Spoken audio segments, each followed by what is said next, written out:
buenas tardes. Hoy comenzamos una semana más el programa, pero con una triste noticia, la desaparición de Jesús Quintero, el loco de la colina, ese hombre que se enfrentó a todos, al precio que fuera, no importaba. Él quería sacar esa verdad de sus entrevistados, esa verdad escondida casi siempre entre la media mentira y la media verdad que querían contar. Él conseguía sacarla. Eso le trajo pues muchísimos problemas, pues como a todos los que queremos decir un poco la realidad de lo que está pasando o a quién estamos entrevistando, quién realmente es ese personaje negro, blanco o amarillo que tenemos enfrente. Pero siempre queremos contar la realidad. Y eso es lo que él conseguía sacarlo y conseguía sacar muchas más cosas. Porque al fin y al cabo, ¿en qué se diferencia el tipo de periodismo serio, como ha hecho él siempre? Parecía que era sarcástico, que era de risa, pero nunca se ha hecho un periodismo tan serio, ni se ha hablado tan duramente a la gente, pero duramente sin atacarles, no como ahora que tenemos las entrevistas que poco menos que se le están acusando a los invitados de haber matado a Manolete y todo es a gritos, todo es fuera de lugar. Y si perdemos nuestro sitio, entonces sí que estamos perdidos y no sabemos estar ante alguien que puede ser bueno o malo, pero merece ese respeto que él supo mantener, ese respeto y ese saber buscar dentro donde nunca busca nadie y donde él siempre encontraba. Porque como una gran frase suya, que la debemos tener incluso como máxima en la vida, lo último que pierde un loco es la razón, y así es. Y ahora les dejo con un documental, con una entrevista que me hizo otro gran amigo, Luis Mariano Fernández, En busca del misterio, en su programa, y en lo que hablamos de la vida, de la muerte, de lo hecho, de lo que nos quedó en el camino y lo que nos queda por hacer. Unas entrevistas serias, cosas que ya no se ven por el mundo, pero nunca olviden esa máxima. Un loco, lo último que pierde es la razón. Muchas gracias.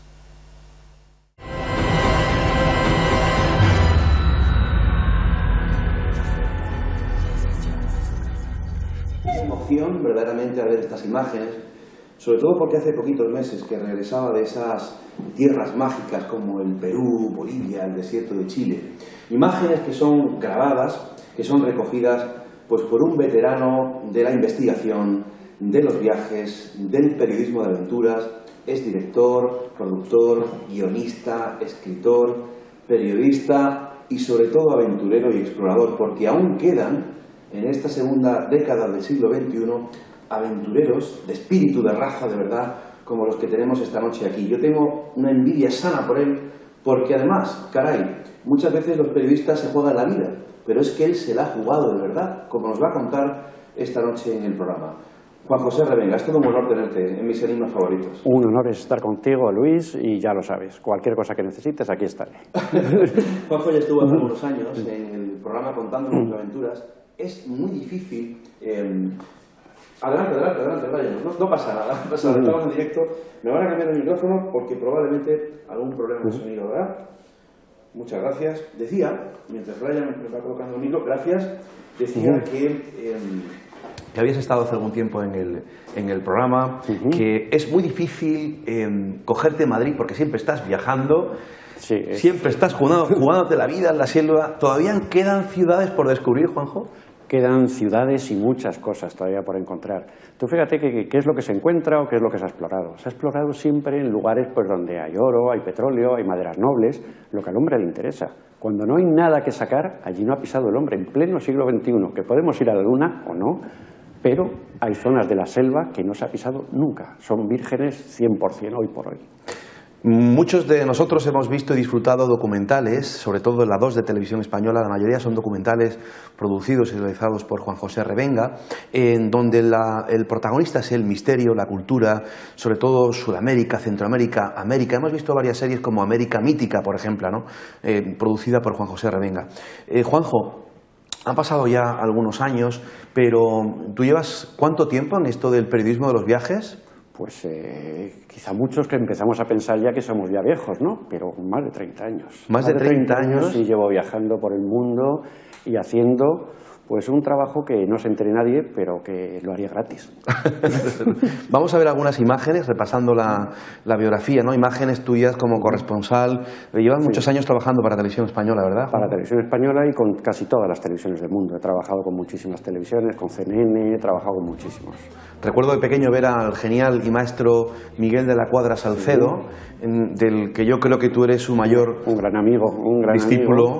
Y fue la persona que nos enseñó que los sueños están ahí para realizarlos. Desde luego que sí. A estas alturas de tu vida personal y profesional, de todo lo recorrido, ¿qué es lo que te ha impresionado más, Juanjo? ¿Qué es lo que más te ha llegado, ¿no? Hombre, de todo. Muchas veces es los nuevos descubrimientos, las cosas que ves, las cosas inexplicables, sobre todo, cuando te encuentras con algo que dices, bueno, esto ocurre un 10% de las veces, pero ¿qué pasa tantas veces? Que un 10% es mucho. Cuando ves algo de eso, por ejemplo, te puedo decir en el Yucatán, sí, había 3 chamanes en una hoguera cantando, invocando a Quetzalcóatl, la serpiente alada. Dice, bueno, 3 borrachos que están aquí cantando. Hicimos unas fotos, en el vídeo no salió nada, y en una de las fotos sale una serpiente de fuego que salía de la hoguera y estaba encima de ellos. ¿Inexplicable? Pues por supuesto, y menos mal que sigue habiendo cosas inexplicables. ¿Qué sientes cuando ves estas imágenes, Juanjo? Bueno, pues ahí que tenía porquería encima, inimaginable. Ese viaje fue durísimo, eso es Burkina Faso. Van con los tuareg, eso es Camboya, que ahí se ve alguna calavera rotas de los porrazos, de los tiros que les han pegado, de las grandes masacres que hubo en Camboya, uno de los sitios donde más sufrió, porque Asia es algo que no se habla de ello, pero es donde más ha pasado y más sufrimiento tiene el hombre. Esto es Colombia, esto es con comandos colombianos en la selva. Esto también era terrible, 11 provincias había en el sur de Colombia, 9 dominadas por la guerrilla. O sea que, bueno, esto es Machu Picchu. Machu Picchu. Qué lugar, ¿eh? Esto yo lo comparo siempre cuando la Torre Eiffel la has visto tantas veces en fotos, pero cuando estás delante se te cae el alma al suelo, igual que en Machu Picchu o en Isla de Pascua o en sitios de esos. Cuando estás delante dices, no puede ser, ¿quién ha creado esto? Qué lugares más emblemáticos y más iconos, ¿no?, del misterio, claro, de los viajes, ¿no? Si existe un misterio, aquí podemos tener muchas otras maneras de resolverlo. África también he trabajado muchísimo, eso es terrible, es lo más duro. Lo más duro para trabajar es África, me la he hecho prácticamente entera en los años malos del Zaire, cuando había guerrillas y bueno, y es que sigue siendo igual, sigue siendo demasiado duro el trabajar allí. Juanjo, ¿hay que estar hecho de una pasta especial para hacer este trabajo? No, simplemente, pues como decía Confucio, búscate un trabajo que te guste y no volverás a trabajar. ¿Aquí con quién te vemos? Madre mía. Eso es un cosaco en la guerra de Osetia, en Rusia, en la Unión Soviética. Al principio, cuando rompió aquello, vivía allí del 90 al 93, todo ese cambio, que eso sí que fue una experiencia religiosa y maravilloso aquello, ese cambio de un mundo a otro, que nadie pudo entender cómo se llegó a eso. ¿Y tú crees que la televisión actual, a pesar de la crisis tan fuerte que estamos viviendo económica y social, Juanjo, sigue apostando por este tipo de documentales de difusión cultural? Ahí es que tenemos un problema. En cuanto entras a cualquiera a hablarle de cultura, pues vamos, poco menos lo que decía Goering, que a mí cuando hablan de cultura pongo la pistola encima de la mesa, que se lo copiaron mucho, entre Millán Astray se lo copió a Goering, la frase de Goering, si me hablan de cultura pongo la pistola encima de la mesa. Prácticamente parece eso cuando vas a vender un programa de cultura. Dicen, no, si aquí no sale Belén Esteban no me interesa. Prácticamente es así lo que te dicen. Dice, pero hombre, la gente ve lo que le pones, si le pones cosas buenas, las ve, pero hay que contárselo de una manera pues interesante. Nunca olvidemos que la televisión es para niños de 5 años a señores de 90. Tiene que ser algo fácil, ameno y atractivo para que queramos verlo y sobre todo contar cosas, pues enigmas históricos, la historia, pero contada de otra manera. Juanjo también tiene una faceta de escritor. Yo tengo aquí algunos libros de él, por ejemplo, este que tengo aquí, que además está prologado por Miguel de la Cuadra Salcedo, Investigación abierta, se llama Mundos ocultos, un viaje iniciático por el mundo mágico de la hechicería, la santería y el vudú. También Juan José Revenga escribió otro libro que tengo aquí, Amanecer Zombie, un viaje al corazón del vudú, de la editorial Almuzara, Sotavento, de la colección Sotavento. Tiene otro libro escrito que es En busca de las ciudades perdidas, de la editorial Abadir, y América Mítica, que fue publicado en América. En América, en Olmo, con la editorial Olmo. Que da nombre a esa serie que hemos visto en televisión española. Sí, es un libro que lleva además muchísima fotografía y va desde Tijuana, desde donde empieza, a América, hasta la Antártida. Conseguimos llegar a la Antártida, que es complicado y otro de los lugares únicos del mundo. Si tuvieses que elegir un lugar con misterio de todo el planeta, ¿cuál sería? Con misterio, con misterio. Un país que tú sabes exactamente cuál es, ese es el país, Perú.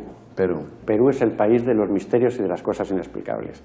Tú fíjate, si te dicen que el hombre entró en América por Bering hace 9.000 años. Sí. ¿Por qué se quedaron en las praderas americanas, pues viviendo con un taparrabos y con unos conocimientos básicos de la vida?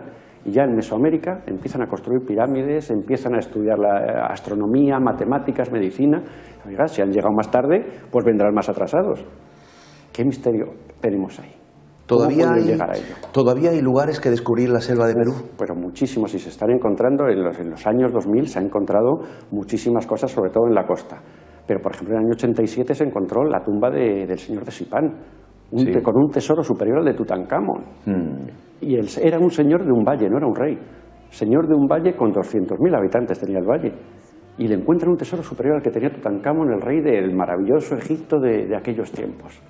Nunca olvidemos que esos eran contemporáneos. Estas culturas, 2.000, 4.000 años, eran contemporáneas en una punta y en otra del mundo. Desde luego las dataciones, las fechas que están arrojando los nuevos estudios arqueológicos de estos nuevos descubrimientos están dejando a la luz claramente que efectivamente es coetáneo a la cultura egipcia e incluso más allá. Exacto. Incluso más allá, que es lo que no quiere científicamente, ya lo sabes, la comunidad científica nunca quiere admitir cambios. Cuando le dicen, no, 12.000 años, dicen, ya nos hemos equivocado, no queremos ir por ahí. ¿Por qué? Porque sí. Fíjate, Juanjo, qué libro he rescatado de mi biblioteca hoy, del año 1963, de Hans Elt, Paititi, tras las huellas de los incas, de la editorial Labor. Esto ya es un incunable, desde luego, esto no se puede encontrar.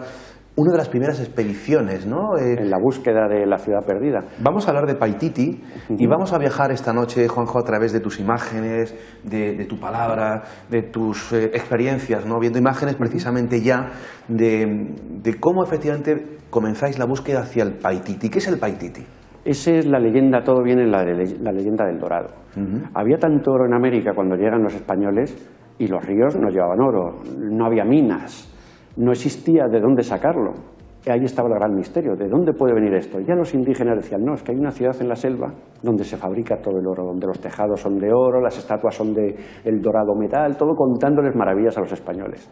Y ahí vinieron las grandes expediciones. Decían que esas ciudades estaban en la selva. Y ahí es cuando empezó todo y empezaron a viajar a la selva, la gran expedición de Gonzalo Pizarro, el hermano de Francisco, que era gobernador de Quito, y organizó una expedición de 3.000 personas. Y estamos viendo ya en imagen, Juanjo, porque vamos a ir viendo momentos de ese fantástico viaje, desde luego nada fácil, que comienza... Bueno, comienza... Esto en Cuzco. Para bajar a Paititi arrancamos en Cuzco, a 4.000 metros de altura, y tenemos que bajar a 150 metros de altura en un día. Bajar de la Puna a la más pura selva amazónica del río Madre de Dios, que para mí es uno de los ríos más maravillosos del mundo, más enigmático, donde más cosas extrañas he encontrado. ¿Ah, sí? Sí, hombre, ahí tenemos el testimonio en esta película que hicimos allí de la búsqueda de las ciudades perdidas. Sí. Un guía de selva, su padre era militar, dieron una alarma en la base que salían luces de la jungla, por la noche levantan el helicóptero, van para allá con comandos, tiran las cuerdas, bajan los comandos, empiezan a llamar con la linterna para que les suban, tiran de las cuerdas y las cuerdas iban vacías.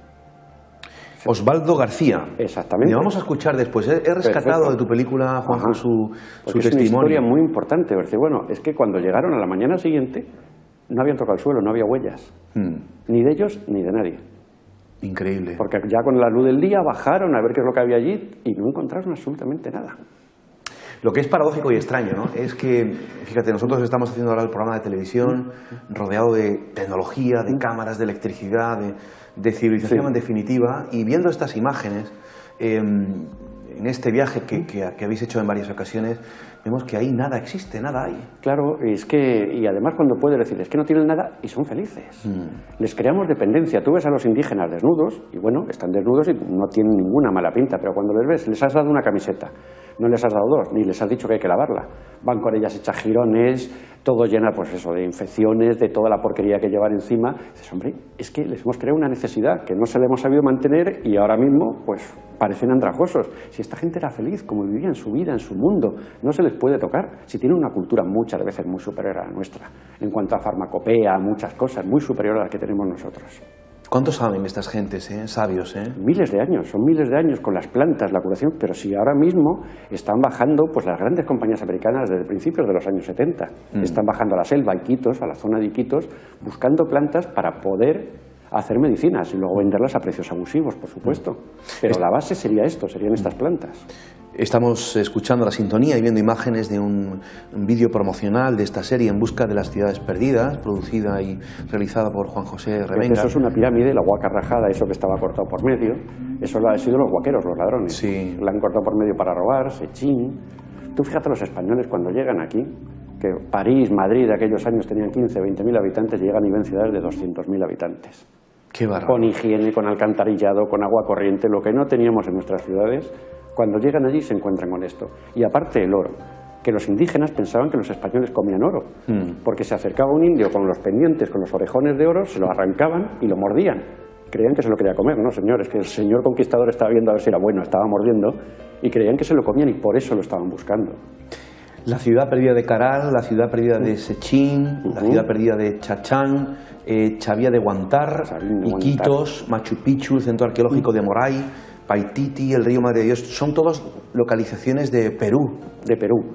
Qué fascinante país. Es donde más se puede encontrar por todas las culturas que se han movido allí. Y aparte, como es sierra, ceja de selva, que está en montaña, es mucho más fácil que se cubran enseguida de vegetación y desaparezcan. Fíjate, Machu Picchu se descubrió en 1911 por Irán Bingham. Hasta 1911 allí nadie sabía que existía. Y es una de las más grandes secretos, bueno, de las maravillas de la humanidad. Juanjo, en estas imágenes de la expedición a Paititi, vuestro viaje comienza, de Lima vais a Iquitos, ¿no? Para bajar a Paititi se baja al Madre de Dios, vamos a Cuzco. Efectivamente. Aterrizamos en Cuzco y desde ahí hay que bajar en 4x4. Cuzco, que son 3.400 metros. Casi 4.000 en el aeropuerto, casi 4.000 metros de altura. Que ahí ya empezamos con lo de la altura. ¿Sí? ¿Tú sufriste mal de altura, Juanjo? Eso te pueden decir que te acostumbras a los 2 meses. Yo me he tirado 5 meses allí y la altura te sigue molestando. Te sigue molestando. Estuve un mes y pico y me costaba respirar. Y cuando parece que estás bien, te subes un día a las escaleras del hotel y te ahogas. Y te ahogas. Eso es o cuando te dan el mate ese con coca, con las hojas de coca, eso no vale para nada. Porque para que la coca funcione o te haga la reacción y te quite el mal de altura, tienes que llevar el alcaloide, ¿no? Con un trozo de cal envuelto en la hoja, lo muerdes y si eres capaz de no echar la primera papilla al morderlo, pues te quita el mal de altura, que no sé qué es peor.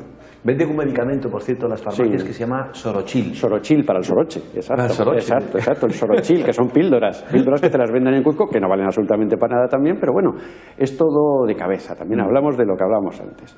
Para un buen viaje tienes que ir preparado de cabeza. Totalmente. ¿Que lo voy a pasar mal? Pues bien, pues no pasa nada. Totalmente. De Cuzco, la capital de los incas, viajáis, además, vais en busca también, buscando geoglifos que os indican algunas cosas curiosas. Cosas muy extrañas, que luego va teniendo todo relación, ¿no? Pero, por ejemplo, encontramos petroglifos, descubrimos por primera vez unos petroglifos al lado del Madre de Dios que tenían pues círculos concéntricos, como hablaba Platón de la Atlántida, ¿no? De agua y tierra, el agua y la tierra juntos, y lo encuentras allí, encuentras rosas de los vientos marcando direcciones hacia Vilcabamba, hacia donde teóricamente está la ciudad perdida de Paititi. Construcciones, hemos encontrado construcciones en mitad de la selva con argamasa, un tipo como cemento, que los incas jamás utilizaron. El inca ponía piedra sobre piedra, lijado, una encima y ya estaba. Perfecto, eso sí, algo que tampoco se ha llegado a entender.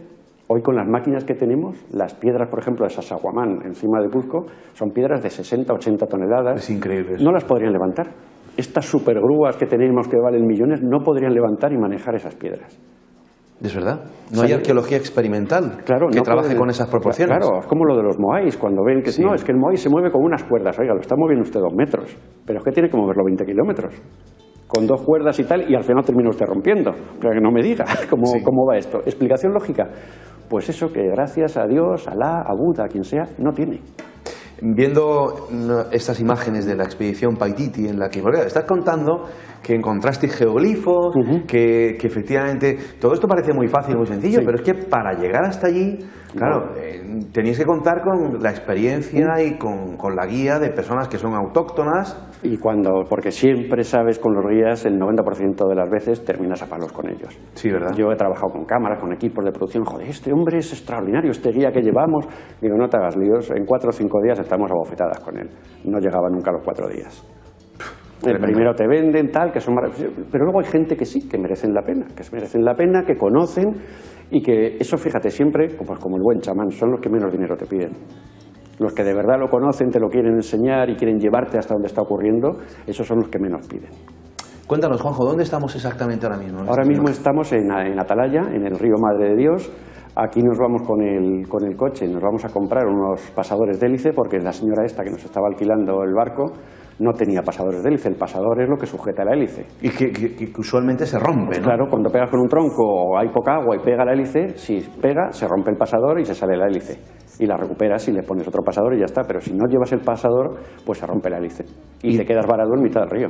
¿Y de ahí dónde os dirigís? ¿Hacia dónde os dirigís? Ahí vamos a ir a Pusaro. Ahí vamos a arrancar de primero, vamos a Pusaro y luego a la selva. Vamos a la selva a la búsqueda de la ciudad de Paititi, en unos caminos que conocía también esta gente. Esta gente llevaba pues 20 años buscando Paititi, pero expediciones de 4 o 5 meses andando, se bajaban desde Cuzco por la montaña, se volvían ya cuando no tenían comida.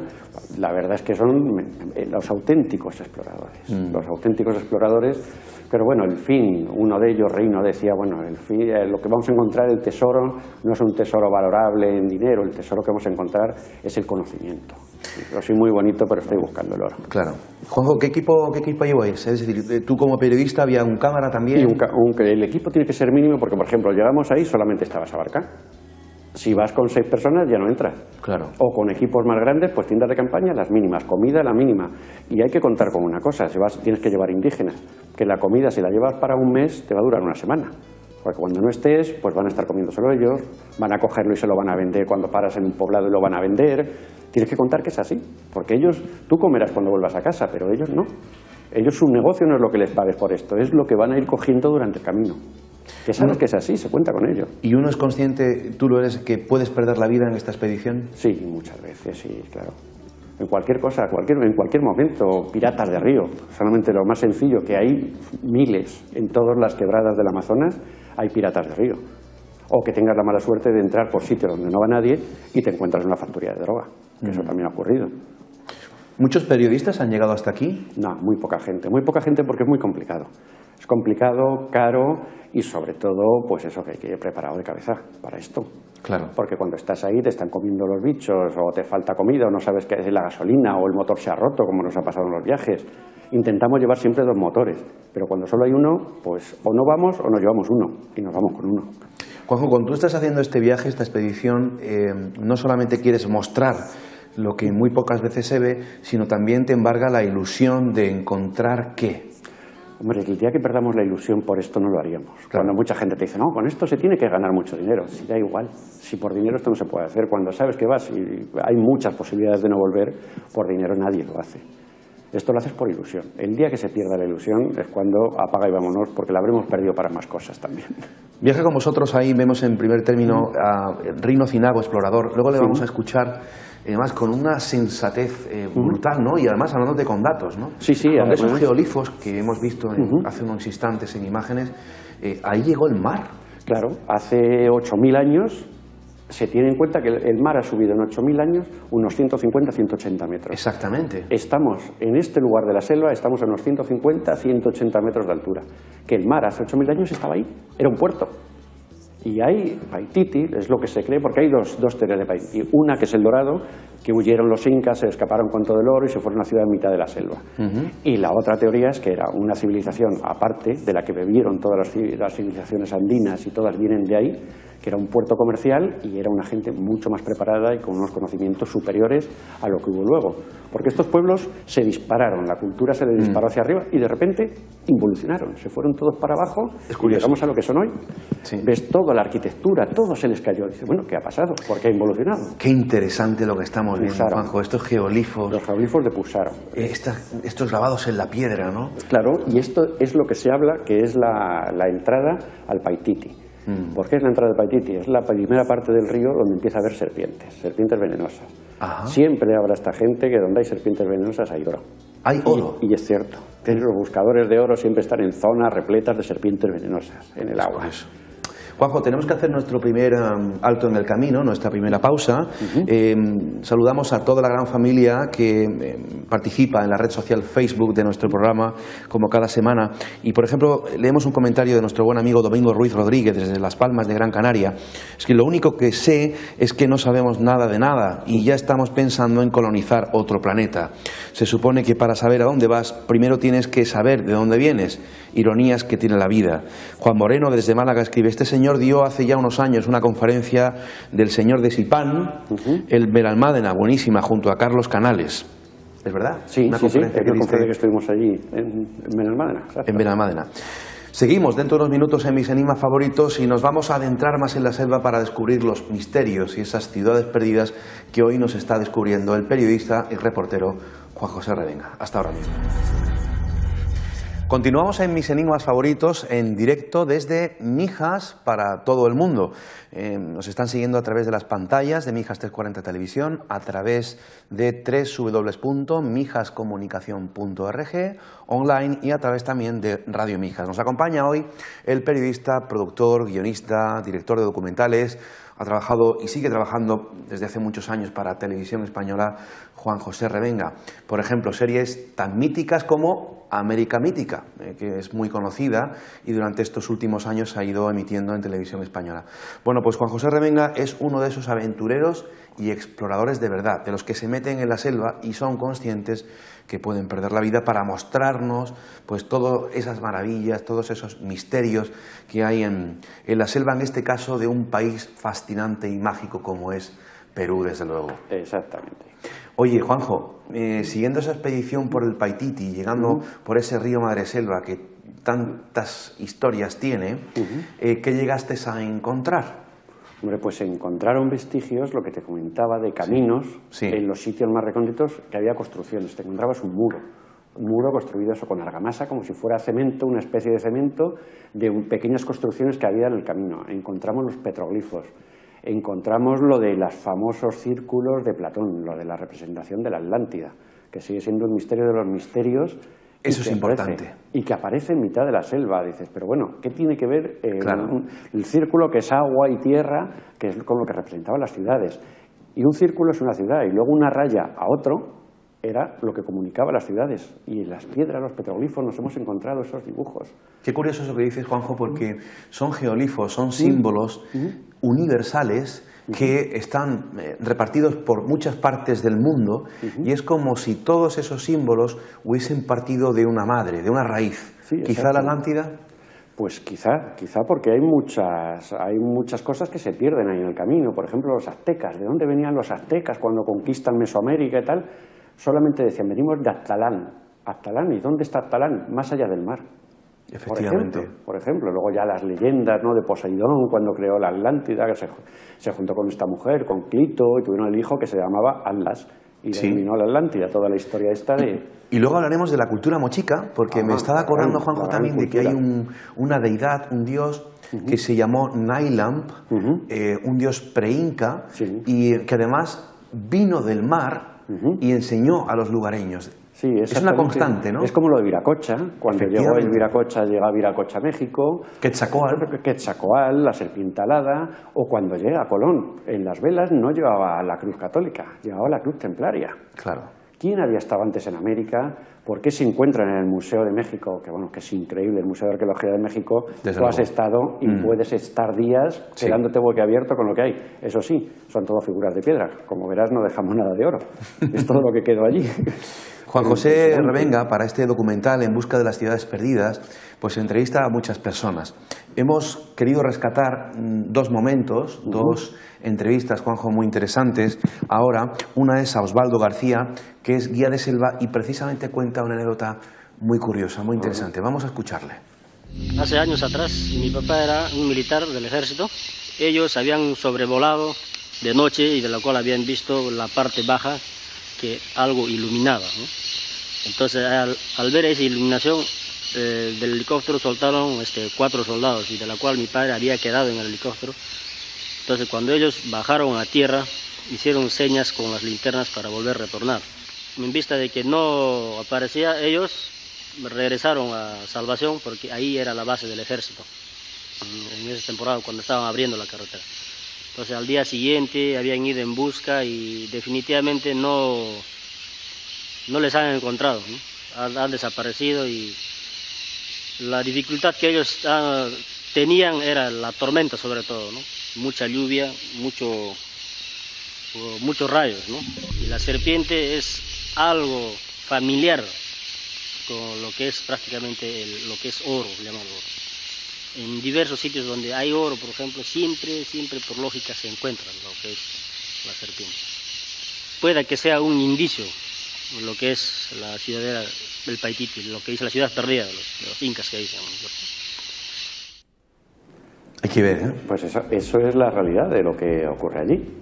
Todo el misterio de esa jungla, fíjate, el ejército peruano en los años 90, la jungla del Madre Dios es la más desconocida, dijo, bueno, los 30 mejores rangers que tenemos entrenados en selva los metieron en la jungla a ver qué había allí dentro. Al cabo de los 3 meses salió uno y está loco, con la cabeza perdida. Los otros desaparecieron. Imagino que la selva, la propia selva, habrá engullido, se habrá comido parte de estos lugares del pasado, estas ciudades, que seguro que están ahí. Sí, eso pasa pues como en Guatemala, cuando estás andando por Tikal, la zona de Tikal, que bueno, son todo pirámides, total, ves una montaña de tierra y debajo hay una pirámide. No se excava porque no hay dinero para hacer la excavación arqueológica, pero son pirámides que ves montañas, aquí en la zona del Madre de Dios, pirámides perfectas. Las pirámides del Pantiacoya, se sabe que debajo de eso hay una estructura, pero no se puede investigar, porque no hay dinero, se sabe lo que cuesta. Estamos hablando de unos 180, sí, de unos 250.000, 300.000 euros costaría iniciar una excavación arqueológica. En Perú eso es muchísimo dinero. Muchísimo. Me estaba acordando de cuando se descubrió Machu Picchu, a principios del siglo XX, que también la ciudad estaba devorada por los árboles y por la selva. Había que imaginarla. Menos mal que entonces llevaban dibujantes. Yo en lugar de fotógrafo llevaba dibujantes y le sacaba un poco la idea de lo que podía haber ahí debajo, ¿no? Para que la gente se lo creyera. Pero estaba devorada totalmente. Utilizaban los indígenas, utilizaban las terrazas para cultivar, como si aquello fuese, pues mira qué suerte, aquí tenemos esto llano en mitad de la montaña y podemos cultivar. Y lo de la serpiente, la presencia de la serpiente con el oro, eso me llama la atención, Juanjo. Claro, eso es algo de leyenda, pero cuando ves que la leyenda es realidad, cuando llegas a una puerta, dices, a partir de aquí empieza la ciudad, o a partir de aquí empiezan los tesoros, les enseñas, pues les llevamos a los indígenas fotos del Museo del Oro de Colombia, de piezas de oro, y te señalaban hacia dónde, porque aquí ya no se habla castellano. Aquí cada 50 kilómetros hay una lengua nueva. Ya te empiezas a encontrar machiguengas, empiezas a encontrar indígenas agresivos, porque al indígena, hasta que no tiene contacto con el hombre blanco, es la persona más amable del mundo. Si tiene 2 gallinas te da una, si tiene una cabaña, él duerme en la calle y te deja la cabaña. Pero cuando llega el hombre blanco, como nunca va a darle, va a quitarle. O sea que me ocurrió una vez en Perú subiendo, me encuentro con un pastor evangélico que estaba subiendo por una quebrada. Digo, ¿dónde va usted? Si estamos aquí en el final del mundo, ya se va a caer usted para el otro lado. No, es que somos pastores, a ver qué nos pueden dar, qué ofrenditas nos pueden dar los indígenas, pero ya si no tienen nada. Bueno, eso no importa, si tienen 2 gallinas ya nos dan una. Lo que sea, lo que hubiera, eso es lo que le ha quitado al hombre blanco, no le ha dado nada. Elena Ontivero, desde Argentina, Buenos Aires, escribe: no sabía qué tema tocaba hoy. Justamente hace un par de años encontré un artículo del continente perdido Mu en el Océano Pacífico, donde decía que varias civilizaciones antiguas tendrían un origen común con el continente sumergido, entre ellas las de Perú. Es cierto, hay, ¿sabes?, escritores, investigadores que hablan de las Atlántidas del pasado, ¿no? Otro continente perdido que se hundió también, que están bajo las aguas, y es verdad que se encuentran muchas ciudades bajo las aguas, o en el lago Titicaca, bajo el lago, todas esas cosas, se siguen encontrando muchísimas cosas. Fíjate, estuvo Cousteau en el lago Titicaca. ¿Tú has estado allí, no, Juan? Sí, muchas veces. A mí me encantó. El lago tiene algo especial. A la Isla del Sol. A la Isla del Sol. Donde se peregrinaba, donde el Inca peregrinaba. Exacto, y cuando veías ese amanecer desde ahí arriba, cuando conseguías subir agotado. Las huellas del sol, ¿no? Sí, sobre el agua, y cuando viene una tormenta, o un lago, como has visto, de los pocos lagos del mundo, que tiene mareas, que tiene olas, que por el día está tranquilo y al mediodía empieza eso a revolverse. Dice, pero bueno, estamos hablando de casi 5.000 metros de altura, ¿eh? Dice, bueno, ¿cómo que se dice pronto? No, es que fue cuando las montañas subieron, sí, se llevaron el agua también para arriba, porque es agua casi salada, no es agua salada del todo, y solamente tiene una salida, el lago, desaguadero, por la parte boliviana, que es por donde sale. Ahí se encontró a un animal que se cree que es de hace más de 60 millones de años, junto al cadáver de un hombre. Y claro, te dicen, no, es imposible. Un cadáver de un hombre, de un humano, de un homínido humano, junto al cadáver del animal de hace 60 millones de años. Dicen, no, hombre, no, eso es lo que ha pasado. La explicación científica, que siempre es lo más fácil. Dice, no, que arrastrando el agua y el barro y las piedras los han juntado a los dos. Han juntado a los dos y por eso han aparecido juntos. Pues bueno, si queremos creer eso, no queremos tener o la ilusión o por lo menos el pensar que el mundo fue de otra manera como lo queremos ver, pues vamos a dejar que valga esa explicación, ¿no?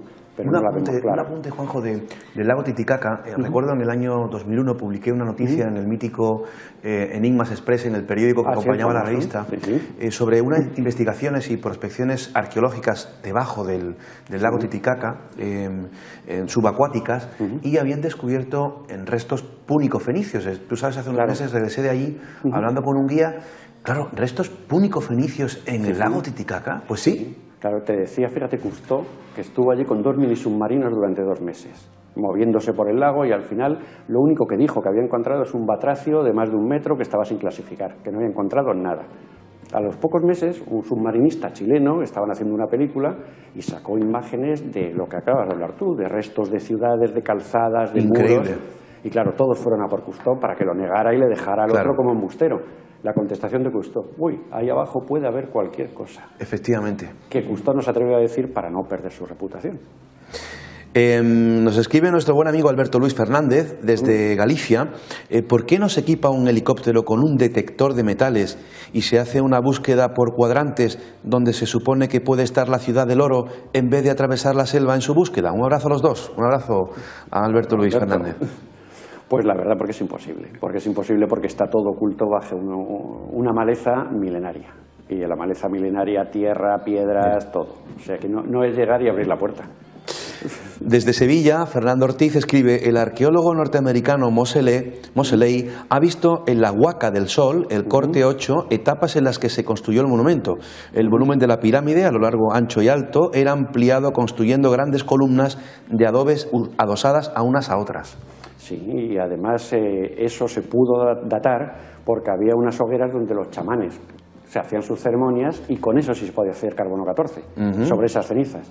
Y bueno, está construida una pirámide sobre otra. Estamos en las primeras pirámides y estamos ya en 14.000 años de antigüedad. Leo un último comentario de la antropóloga Úrsula Sandoval, nos escribe desde Francia: las piedras de Ica muestran la coexistencia del hombre con los dinosaurios, todo un debate.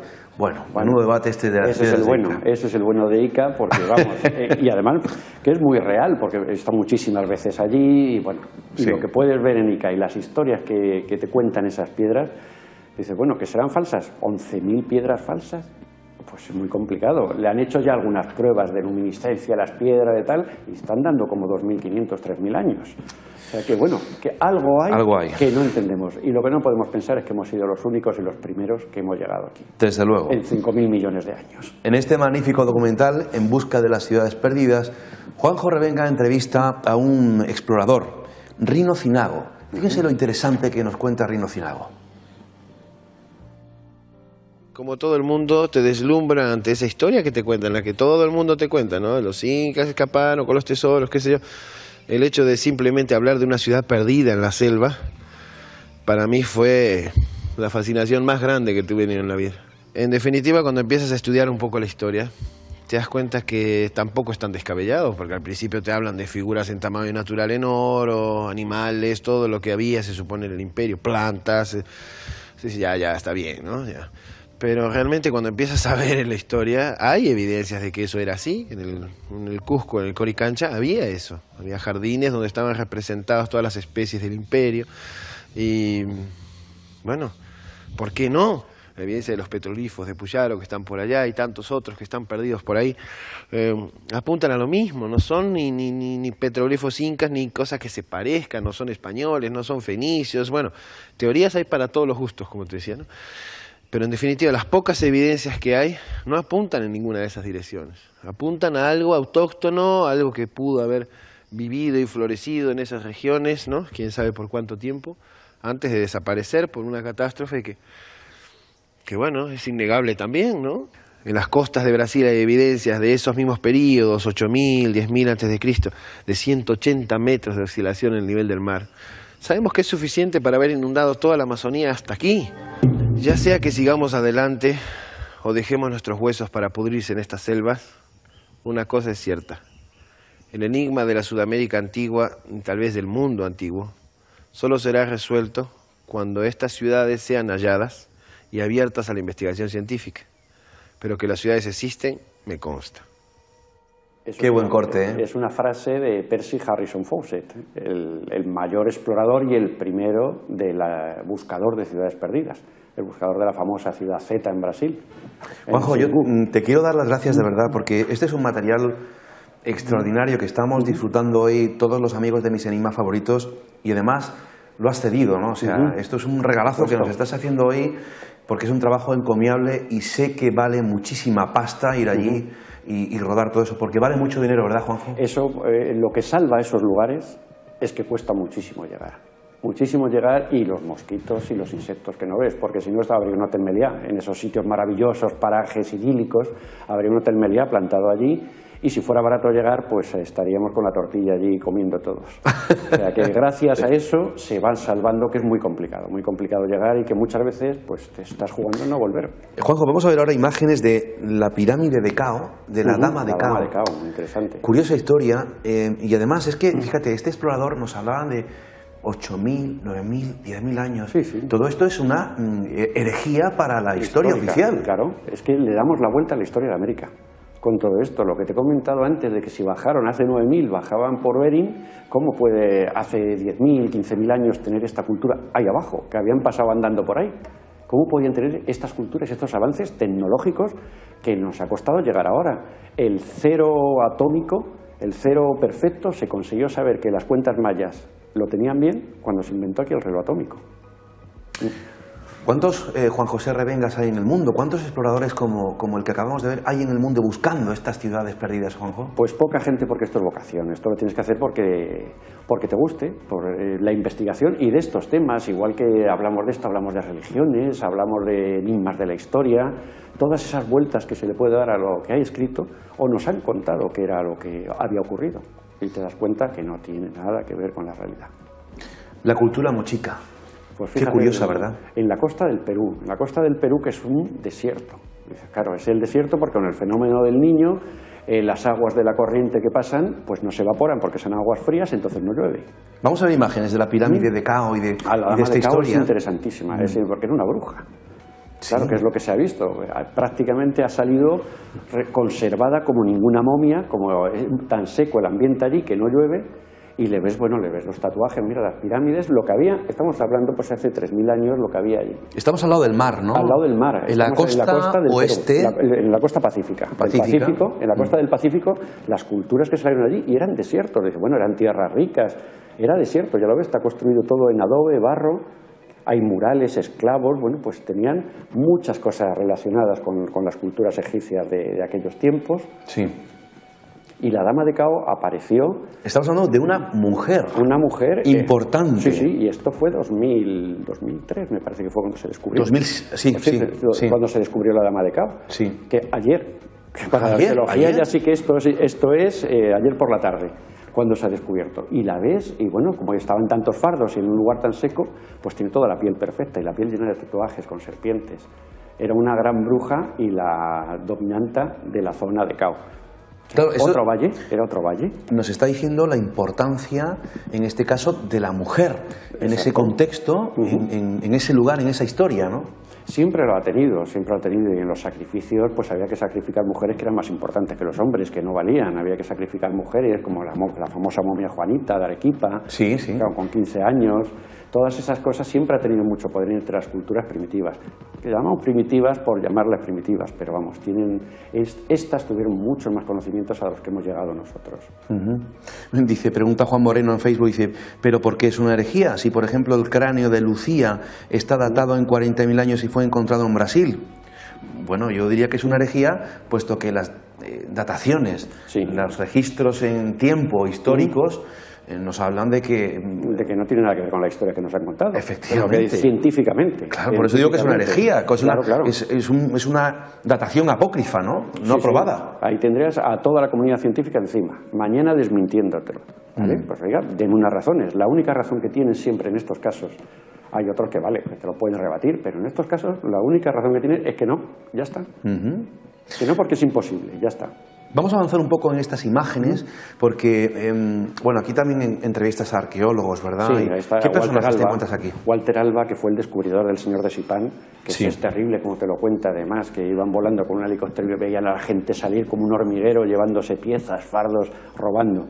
Y tuvieron que estar allí por la noche, el ejército no iba, y estaban ellos con un rifle defendiendo que no entraran a robar los vaqueros. Luego le vamos a escuchar a Walter. Walter tiene cosas buenísimas y tiene la gran frase que iban a pensar estos indígenas cuando pensaban que el oro era el sudor del sol y la plata las lágrimas de la luna.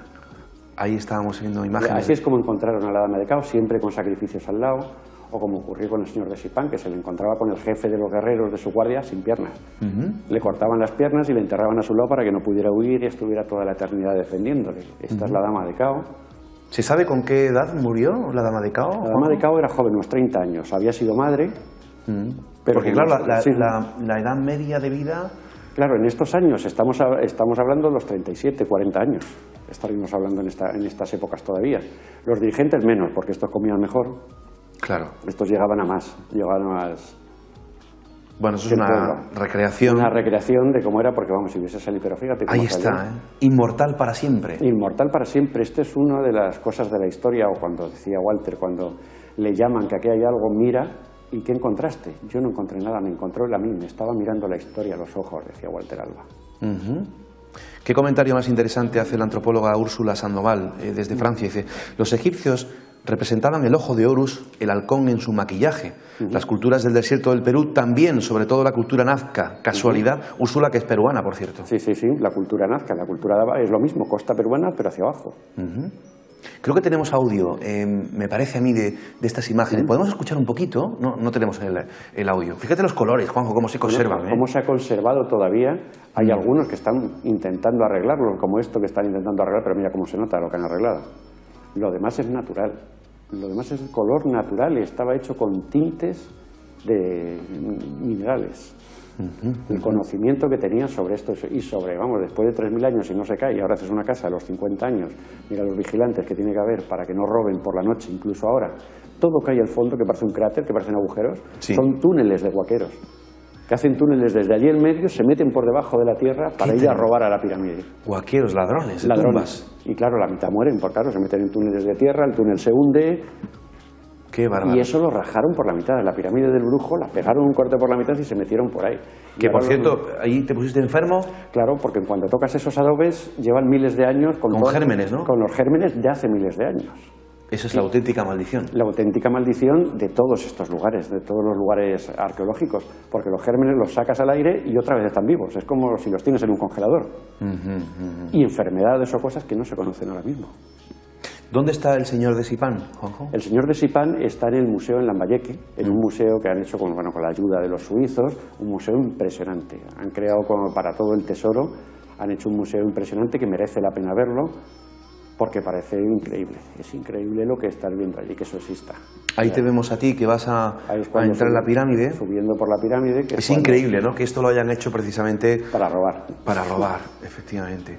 Robar, bueno, y a saber quién tiene ya esas... Todo esto, fíjate, cosas de Sipán, del Museo de Sipán, se lo ha encontrado el FBI en Estados Unidos. ¿El FBI? El FBI en Estados Unidos. Ahí en el museo hay varias fotos del FBI entregando a Walter Alba, entregándole piezas, una coraza de oro que habían recuperado en Chicago, del FBI. Dos preguntas antes de hacer nuestra nueva pausa, Juanjo. Una, ¿estos lugares son turísticos? Es decir, estamos hablando de que no es Machu Picchu, que no es el Valle Sagrado de Cuzco, donde hay millones de turistas durante todo el año. ¿Estos lugares que están apartados son turísticos? ¿Van turistas a ver esto? Aquí no va nadie. Aquí no va nadie. No va nadie, no va nadie. Tienes que desviarte, ir allí, y si consigues ir, estás solo y hay gente trabajando, tienes que hablar con el arqueólogo, si puedes entrar a verlo, porque no son turísticos en absoluto. Juanjo, el gobierno peruano financia, está destinando fondos de dinero para la investigación. Pues como todos los gobiernos. Gracias a que hay ayudas extranjeras de universidades americanas, bueno, que luego se van a quedar o se lo llevan para allá y no vuelve la mitad, pero gracias a ellos se puede seguir trabajando y se pueden seguir encontrando cosas. Yo te voy a decir una cosa y tú me la vas a confirmar o me la vas a negar. Yo que tengo la suerte también de poder viajar mucho, Juanjo, Perú, el año pasado estuve en Chile, Bolivia y Perú, fue uno de los países que más, a nivel gubernamental, oficial, más me dio problemas problemas para grabar o fotografiar como periodista en museos y en recintos arqueológicos. Exacto. No me daban... Bueno, eso fue en Bolivia. Te voy a decir, Tiahuanaco sí me dieron permiso, pero en Perú era muy complicado. Muy complicado, pero eso va cambiando con los años. Cada vez que va avanzando el tiempo, esta globalización nos está matando el trabajo. Antes entrabas tú en Machu Picchu con el trípode, con la cámara Betacam grande, no había ningún problema. Y ahora mismo ellos distinguen las cámaras profesionales porque lleves trípode, con lo cual hay que apañarse encima de las piedras para grabar. Eso es la distinción que tienen. Pero es cierto que te cobran, pero y no hablemos de cantidades. Tú sabes lo que le pasó porque está la Intihuatana rota en Machu Picchu, por un anuncio de Michael Jackson de Pepsi-Cola, que se cayó un foco y la rompió. Sí. Y le quemó el pelo a Michael Jackson, fue a partir de ahí.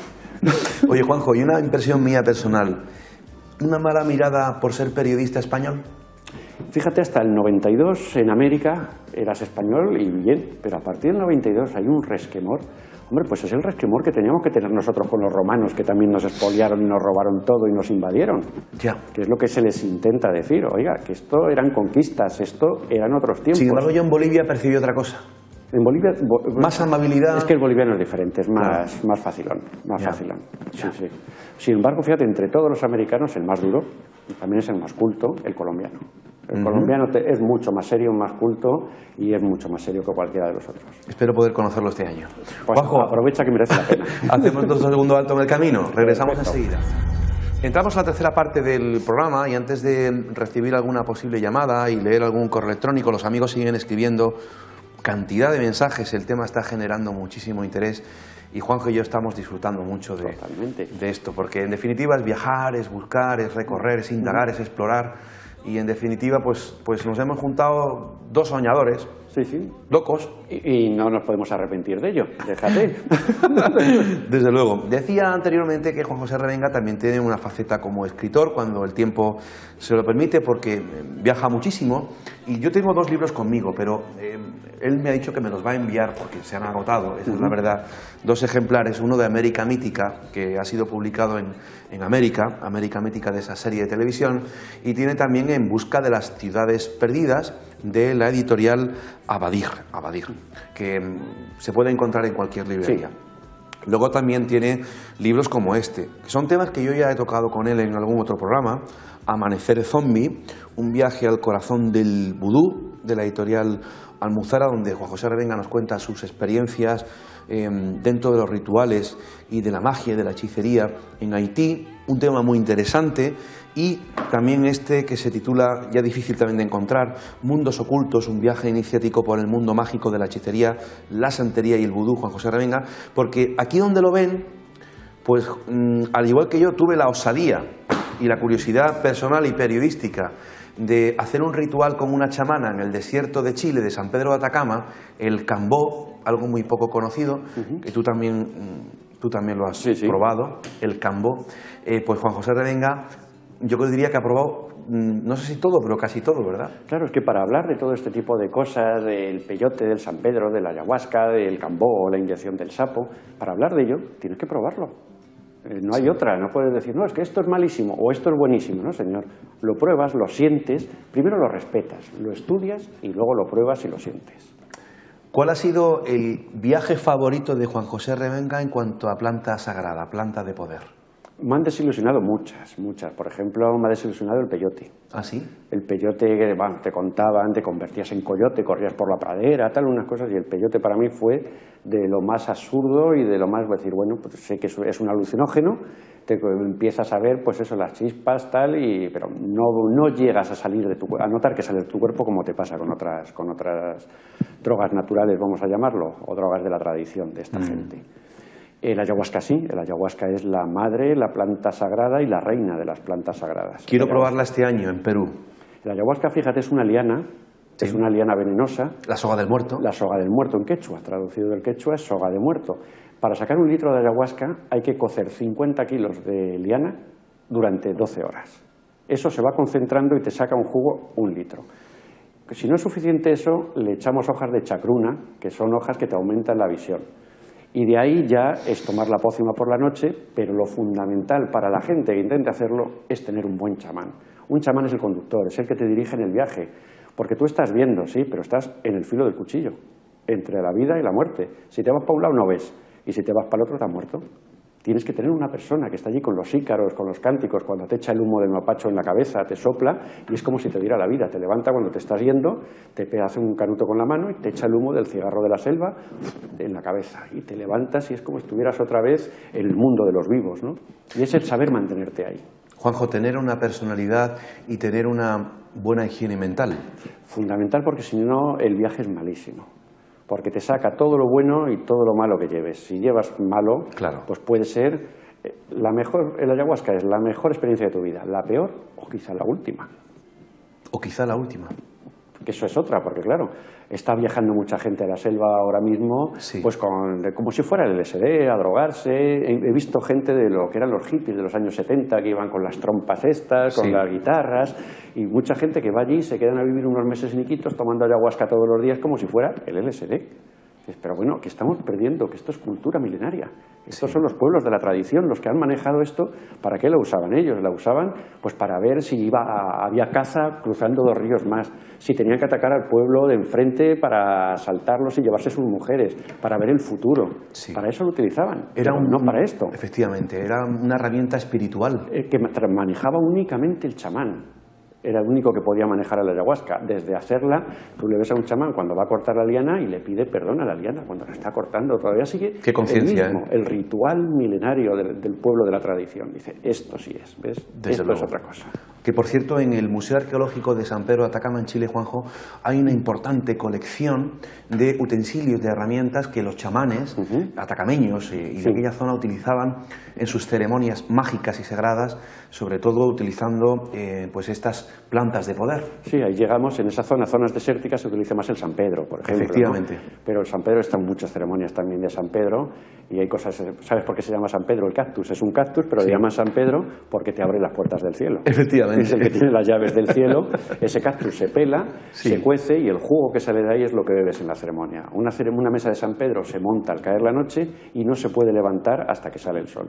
Y ahí estás bebiendo, purificándote, saltando, hay música, hay cosas extrañísimas, porque pasan cosas muy extrañas, muchas veces lo piensas, bueno, será de las horas que llevo aquí, ¿no? Cuando le ves a un tipo, yo he visto a un chamán en una ceremonia de San Pedro, con una espada, dando espadazos al aire, matando a los espíritus, y bueno, ¿qué ha pasado? ¿Qué ha pasado? Que es que hay a veces que salían chispas en el aire, cuando daba con la espada en el aire, como si hubiese chocado contra algo que no estábamos viendo. Juanjo, yo voy a hacerte una confesión, o más que una confesión, una reflexión personal acerca de esto que estamos hablando de las plantas de poder. A lo mejor estoy equivocado y por eso quiero compartirla contigo, con los amigos telespectadores. Cuando el cambó, el veneno del sapo entró en mi cuerpo a través de unas quemaduras en mi brazo, yo no aluciné. Sabemos que Sí, la te toxina sube del la cambó presión. no es alucinógena. No, te sube la presión y te puede llevar al otro lado, pero precisamente por eso, te puede llevar a viajar al otro lado del puente, que separa el mundo visible del invisible, pero precisamente porque estás a punto de morirte. Sí. Por eso mismo. Experimenté la conciencia de la muerte. Y lo que te iba a decir es que aquellos días fueron el comienzo del viaje y posteriormente visité lugares de poder, conjuntos arqueológicos como Machu Picchu, Valle Sagrado, Tiwanaku, etcétera, etcétera. Y yo pienso que el haber experimentado el Cambó anteriormente a visitar esos lugares, el Cambó lo que hizo fue sensibilizar, abrir una especie de conciencia o de visión, donde estando en esos lugares de poder pude percibir cosas que probablemente si yo no hubiese experimentado lo del Cambó o lo de alguna planta de poder, hubiese sido diferente. ¿Estoy en lo cierto? Totalmente. Tú sí has sabido saber lo que es, has sabido comprenderlo, has sabido comprender lo que te estaban dando. No te han dado algo para alucinar, te han dado algo que te ha hipersensibilizado. Que antes ibas como una maleta, podías entrar por aquí y salir por allí, ahora no, ahora vas cogiendo sensaciones. Te habrás dado cuenta de los colores, de los sitios, la hierba, el color de la incluso hierba. tridimensionalidad. Exacto. De algunos Estás viendo lugares. Exactamente, cuando tienes esto dentro, ves en 3 dimensiones todo. La hierba parece que no es hierba, ese verde que tiene, que parece que tiene 3 cuerpos detrás, Sí. exactamente eso es. O el poder que existe yo, el poder, vamos a hablar de la energía. Porque la energía hay que creer en ella y el chamán lo que tiene es que maneja la energía mejor que nosotros. Totalmente. Simplemente. Hay energías positivas y energías negativas, pero en el mundo hay energía. Y tú cuando tomas eso, tienes el manejo de esa energía, no al nivel suyo, pero de otra manera. Tú te sientas allí, simplemente te sientas a mirar y estás percibiendo lo que se mueve en el aire, los halos que hay en el aire que no se ven, pero tú esos halos energéticos los estás recibiendo. Sí. Y no hablamos desde gente, ni tú ni yo somos de los crédulos, de los que vamos pensando en tal, en que vendrán de otro mundo a buscarnos. No, creemos en lo que vemos, pero hemos visto tantas cosas. Cierto, Juanjo. Esa es la realidad. Bueno, tú sobre todo. Leo un email que nos llega desde La Palma, preciosa isla de Canarias, del amigo Roberto Castro. Dice: buenas noches, Luis Mariano, felicidades por tu programa. ¿Puedes preguntarle a tu invitado, Juan José Revenga, por Carlos Castaneda, su leyenda? Y sea cual sea la verdadera historia, ¿piensa que sus enseñanzas tienen aún la aceptación que tuvo hace 40 años? Castaneda, pues bueno, el mayor mito es cuando desaparece, no se sabe si ha muerto. Estamos hablando del primero que hablaba de estos temas, que hablaba de las energías y hablaba de todo esto. También había momentos en que se iba mucho, ¿no? Ya nos íbamos a la secta y nos íbamos a lugares fuera de todo el hilo o romántico o místico o milenario que tienen estas cosas, ¿no? Pero desde luego sí fue el primero. Sus enseñanzas todavía siguen vigentes, lo que yo pienso que se le fue al final, se le fue un poco de la mano, los poderes estos, los poderes de las energías. Dice Úrsula Sandoval desde Francia: Luis Mariano, la consciencia no cambia con el uso de esas plantas, lo que cambia es nuestra percepción de la realidad, pero no la consciencia es la que observa todo. Bueno, yo no sé si me he expresado mal. Pero es lo mismo, es la percepción. Es la percepción. Hablamos de la percepción de la realidad que no la veríamos de otra manera. Claro. De otra manera no es que la vamos a ver diferente, ¿no? Es que no la veríamos ni la sentiríamos. Juanjo, déjame un par de minutos para hablar de los datos del programa y de algunas actividades que hemos organizado y enseguida retomamos nuestro apasionante tema hoy. Bueno, las actividades que tenemos organizadas para ya de cara al verano son las siguientes. Tenemos una jornada preciosa el 21 de junio, sábado 21 de junio, que son las primeras jornadas de Enigmas y otras realidades, solsticios de verano. Vamos a dar la bienvenida al verano con un montón de buena gente. Ese día van a estar desde por la mañana con conferencias Sergio Gozzi, que además a quien quiera puede hacerle el dibujo del guía espiritual. Va a estar José Rafael Gómez hablando de su nuevo trabajo y libro, La Atlántida deducida. Va a estar nuestro buen amigo Óscar Ortega para hablarnos de astrología y sanación. Va a estar Manuel Clemente hablando de chamanismo, el origen de la enfermedad. Va a estar también Jean-Paul Baubal para hablar del enigma de la Gran Pirámide. Va a estar también el doctor Miguel Ángel Pertierra presentándonos su libro La Última Puerta, experiencias cercanas a la muerte, y al final habrá una mesa redonda. Además también habrá un programa de talleres que, bueno, quien desee acudir a las conferencias, pues irá a las conferencias, pero quien desee también participar de algún taller, pues podrá hacerlo. Talleres como, por ejemplo, de cuencos tibetanos, terapia vibracional. Santi Guzmán nos va a ofrecer un taller sobre geometría sagrada y sus efectos terapéuticos. Lola Gutiérrez nos hará un taller de biodanza. Elisa Sarompas un taller de lectura y control de la energía. Un taller también a cargo de Berta Hurtado. Abre el libro de tu historia, de hipnosis y regresión. Y al final de la jornada, pues el propio Manuel Clemente, un experto en chamanismo que ha estado, Juanjo, este hombre, ahora vive aquí en Málaga, en Alaurín, pero ha estado muchos años viviendo en la Amazonía, en diferentes partes de la Amazonia, en Brasil, en Perú, en varios lugares. Pues vamos a clausurar esta jornada con un ritual chamánico para dar la bienvenida al verano. Esto será el 21 de junio.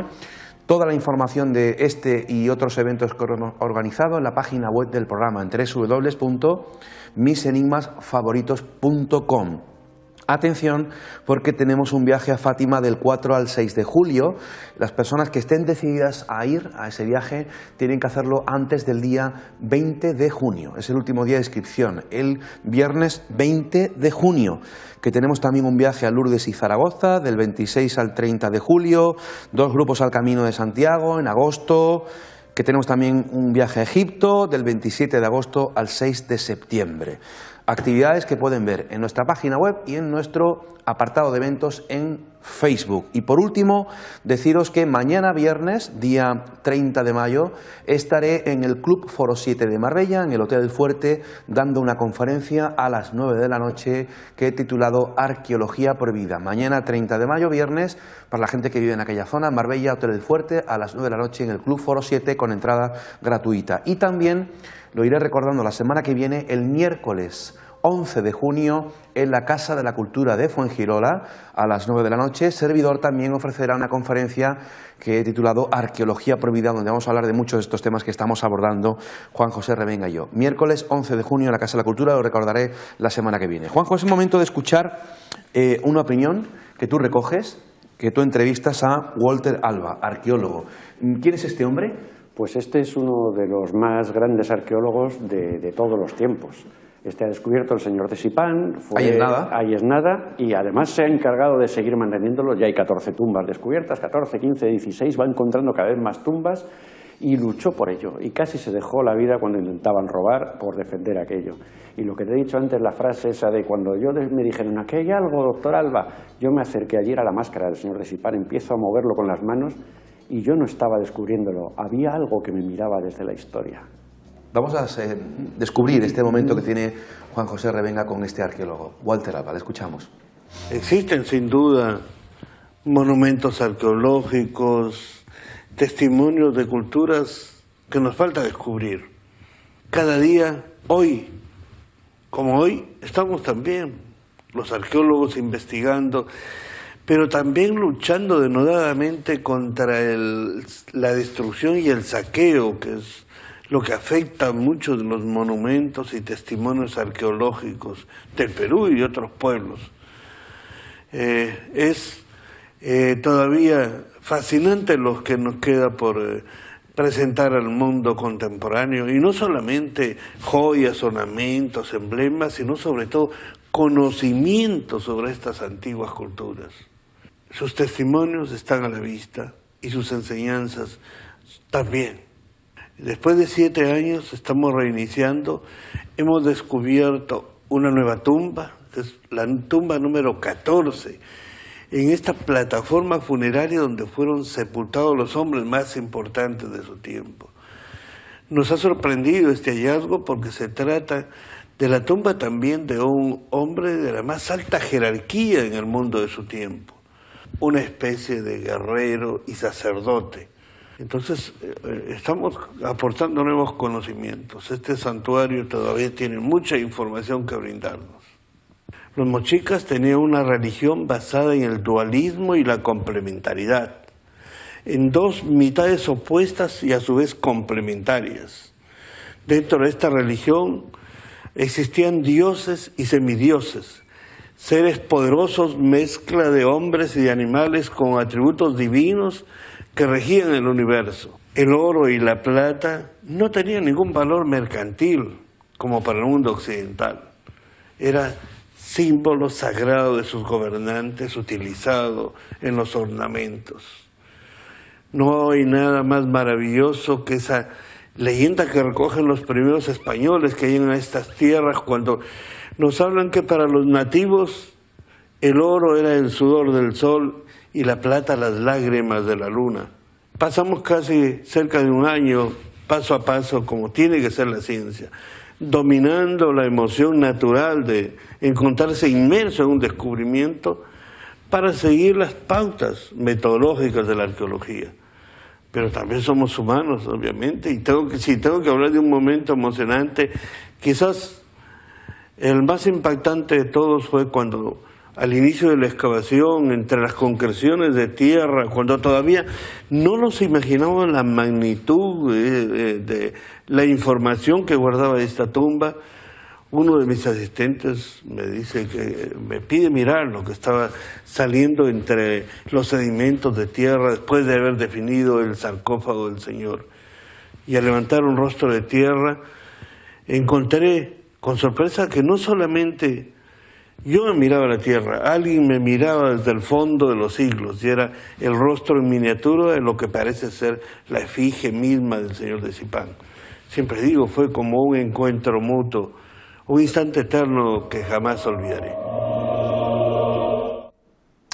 Hay que ver, Juanjo, que a mí lo que más me gusta de los arqueólogos e investigadores, en este caso sudamericanos, es la humildad que tienen, ¿no? Todos, humildad, dignidad y valores. Estos valores que nosotros nos está faltando en el primer mundo, este maravilloso que vivimos, el honor, la palabra, la amistad, ellos siguen manteniendo esos valores. Juanjo, estoy aquí, mientras escuchábamos a Osvaldo García, estaba aquí polemizando con una amiga en Facebook en relación a la toma de plantas de poder. Úrsula Sandoval decía que lo de la percepción, lo de la consciencia, y yo he de decir una cosa.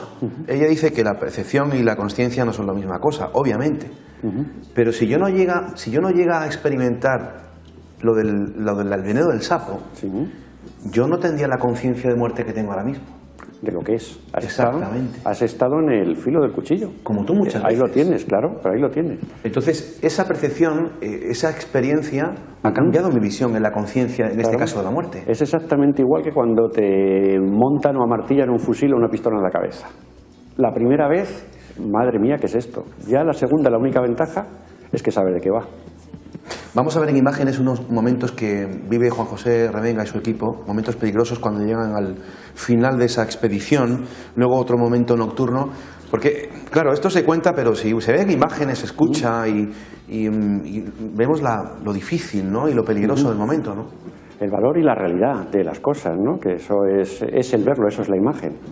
Esto es subiendo por el río, aquí empezamos ya a dudar del guía, que no sabíamos dónde llevamos, estábamos buscando los iguanas, una tribu que no había tenido contacto con el hombre blanco, que vivían en cuevas, teníamos un montón de información de ellos, pero ya empezamos a subir por el río, a ver malas caras, esto estamos, pues al final, eso de que te digo del mundo, que un poco más allá se da la vuelta y te caes. Aquí tú estás ya percibiendo que te están engañando, ¿no? Aquí este señor nos dice que arriba, que si seguimos así a Chinchirá, que disparan, que nos van a atacar los indígenas que hay arriba.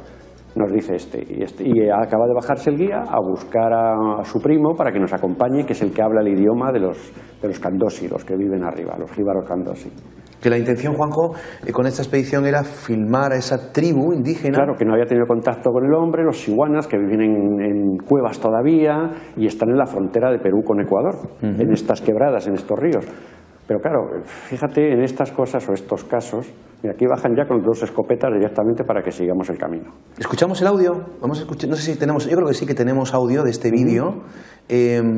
Vamos a escucharlo porque percibimos ahí, ¿no? Sí, aquí es cuando, oye, que nos están diciendo que van a disparar y nos contesta el guía, no, si vamos con mi primo que él conversa. Cuando salimos de la cabaña del transmisor, está todo el pueblo esperándonos con machetes y escopetas. Están borrachos y a la mínima insinuación o resistencia nos lanzan golpes de machete sin ningún miramiento. Si sacamos nuestras armas y suena un tiro, nos podemos dar todos por muertos. En ese momento, todo el pueblo sale corriendo para robar lo que tenemos en el bote. Incluso se llevan los motores.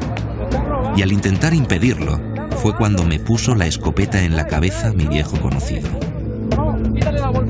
Llegamos al acuerdo de darles las escopetas que teníamos escondidas bajo las tablas del barco, a cambio de que nos devuelvan nuestras cosas, a lo que acceden.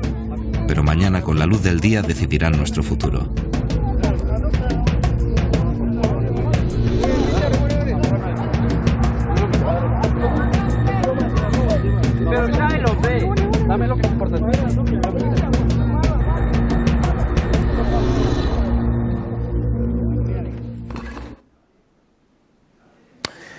Y estos son los momentos ya finales del documental donde, en fin, ahí mirando ese ocaso, imagino, ese atardecer, Aquí es ya reflexionas, ¿no? Cuando piensas, cuando contaba, se ve en la película, hay imágenes por ahí que cuenta el motorista, que es el que estaba viéndolo desde lejos, que uno me apuntó a la cabeza y que no llegó a disparar porque el otro le movió el cañón y cayó la bala. Dice, yo creí que no había bala, pero cuando le levantó se abrió la escopeta y cayó la bala, que me iban a disparar.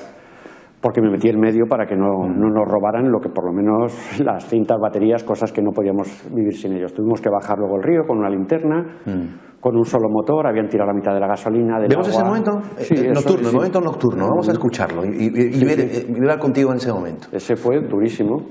Vamos a escucharlo, vamos a verlo. Lo tenemos. Bueno, Juanjo, yo no sé cuántas veces has tenido el momento de decir, bueno, yo creo que voy a perder la vida aquí, ¿no? Imagino que muchas veces, ¿no? Sí, eso pues volvemos a es lo mismo que lo de cuando te mortillan una pistola en la cabeza. La primera dices, joder, qué grande, se acabó.